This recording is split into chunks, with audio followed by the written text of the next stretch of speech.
মাহরা আল মাকতুম হচ্ছেন পৃথিবীর সবচেয়ে ধনী সুন্দরী মুসলিম মেয়ে। তার জন্ম ১৯৯৪ সালের ২৮শে ফেব্রুয়ারি দুবাইতে।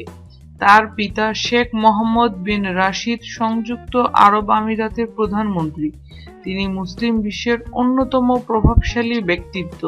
তার সম্পদের পরিমাণ ১৮ বিলিয়ন মার্কিন ডলার, যা বাংলাদেশি টাকায় ১,৪২,৫৬০ কোটি টাকা। দুবাইয়ের রাজকুমারী মাহরা আল মাকতুম অক্সফোর্ড এভিয়েশন কলেজ থেকে গ্র্যাজুয়েশন করেন ২০০৪ সালে। তিনি সবচেয়ে বেশি বিখ্যাত হর্স রাইডিং এর জন্য, এবং তিনি তা খুব অল্প বয়সে শুরু করেন অক্সফোর্ড নার্সারি স্কুল লন্ডনে পড়াশোনার সময়। তিনি গ্রিসের অ্যাথেন্সও খেলাধুলার বিষয় নিয়ে পড়াশোনা করেন। হর্স রাইডিং এর বিভিন্ন প্রতিযোগিতায় অংশগ্রহণ করে তিনি অসংখ্য পুরস্কার পেয়েছেন।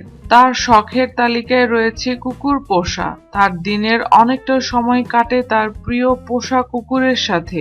অনেক প্রজাতির কুকুর রয়েছে তার সংগ্রহে। দুবাইয়ের রাজকুমারী মাহরা আল মাকতুম শুধু রাজকীয় পরিবারের সদস্য হিসেবে নয়, তিনি তার মেধা ও যোগ্যতা দিয়ে নিজেকে সবার থেকে আলাদা অবস্থানে নিয়ে এসেছেন। মাহরা আল মাকতুমকে মুসলিম বিশ্বের অন্যতম ফ্যাশন আইকন হিসেবে বিবেচনা করা হয়। যদি ভিডিওটি ভালো লাগে তাহলে অবশ্যই লাইক করার অনুরোধ রইল। ধন্যবাদ।